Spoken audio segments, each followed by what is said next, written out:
useful interpretation. It is probably the most successful interpretation in like the history of interpretations.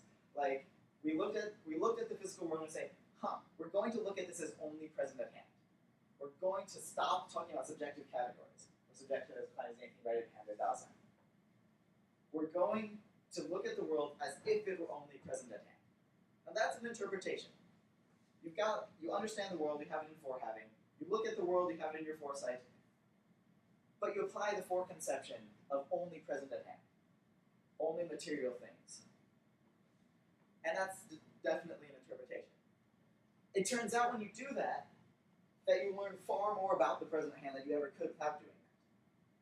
The present at hand happens to have really specific rules for its interactions, and it can be studied by itself in incredibly useful ways.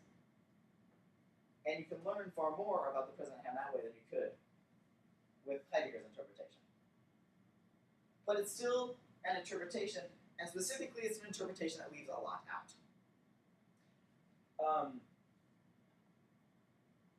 So yeah, that's interpretation.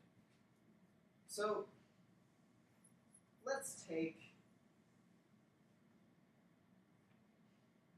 So what Heidegger's worried about is not so much the existence of interpretations, because like I said, they're useful.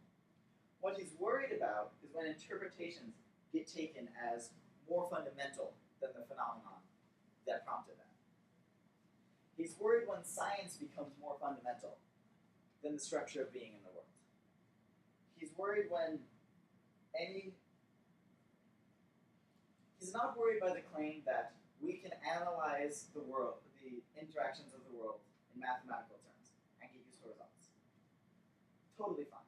What he's worried about is the claim the universe is mathematical, where everything beyond that is necessarily an elaboration of mathematical things. That's taking the interpretation as being more fundamental than the phenomenon. And that's what he's worried about. So, sorry Noah, I'm going to do this to you. Here's a really, really good example that came up recently. Noah and I were talking about the structure of belief, what it means to have a belief. And the only reason I'm using this one in particular is because it's a really good example, and I've thought about it a lot because I've had to talk about it with Noah. So what is a belief? Does someone have like a first guess as to what they would want to call, like, what a belief is? Like a statement of what a Dasein believes does in fact exist.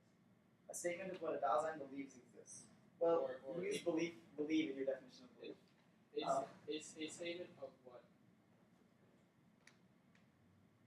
Dasein interacts with. A statement of what a Dasein interacts with, okay. It doesn't necessarily have to be a Heidegger definition. How would you define belief in general? It's what I really feel is true. What you really feel is true, okay. What you think. No, why don't you give them your definition of belief? Alright. A belief is a sentence. It's a sentence, as being said, it's a sentence that you think is true. But the belief itself is just a sentence, it's a collection of words pertaining to reality. Okay. So here we've got an interpretation of belief. Yeah? Are you implying that belief is necessarily linguistic? Yes. So here we've got an interpretation. It's a really good interpretation. It's really useful. We can make claims like your beliefs are contradictory, and we can specifically say that what we mean by that is that this sentence and this sentence cannot be true according to the rules of at the same time according to the rules of logic. We can list people's beliefs. We can say this person believes X, Y, Z. We can write books in which we argue for particular beliefs, which are going to have to articulate a sense. So this is a really good interpretation of belief.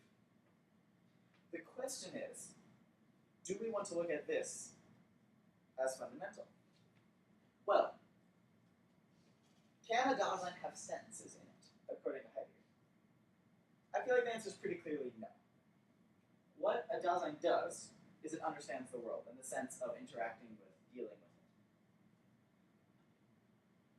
it. If I'm going to say something like, I believe, if I say that I believe this book is heavy, what am I going to fundamentally do? So I'm we've got this thing, we've got a Dasein, we've got a heavy book. What is going to be distinctive about it? It's not going to be that somewhere written in my brain is the sentence, I believe this book is heavy. What's going to be is I'm going to walk up to this book, and when I grab it, I'm going to apply more pressure than I need to pick it up. It's going to be that if it starts to fall, I'm going to be especially careful about getting out of its way. It means that if I'm really, really angry and want to throw something heavy, I'll go to it first. It means that as I'm dealing with it, I have a certain style of interacting with the book that shows that I understand it as heavy. Then we can apply an interpretation. Well, I understand how to deal with this book. I look at it, and foresight doesn't have to be specifically visual. I pick it up, I feel it, I get it into my foresight, get some basic detailed ideas of what it is, and then I apply a foreconception, some categories. Well, we talk about things having weight. We talk about things being heavy, so I can use that. We talk about objects as having properties, so I can use that particular property. We use this word "is" to mean that an object has a property, so I use that. And I build up this sentence. This book is heavy. And it's a useful interpretation. If I'm handing it to you and I say, this book is heavy, you know what to do with it. It enters into your understanding. You know to give it more support, to not drop it on your foot, to throw it if you're really angry. But that nonetheless, it is distinctly an interpretation. It starts with the understanding and can then be interpreted to be a sentence. This is incredibly unfair because I have the pulpit here and Noah doesn't get to respond. But this is, so if you want to hear more about his theory, talk to him. But this is what I feel like Heidegger's response to Noah's claim would be. That beliefs being sentences is an incredibly useful interpretation, with emphasis on the word interpretation.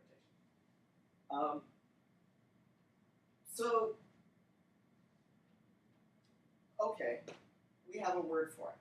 What does that mean? It means that we understand that we can give it a different interpretation.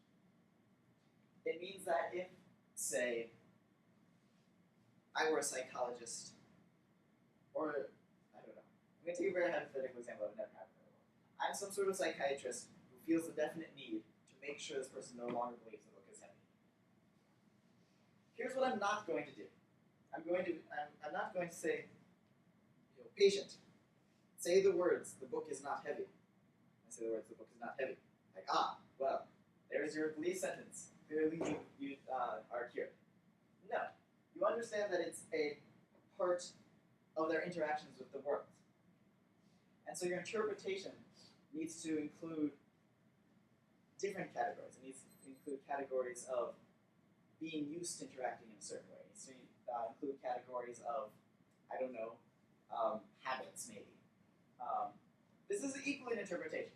It's just as derivative, it leaves just as much out, probably. But it's a different interpretation that is more useful in the scenario.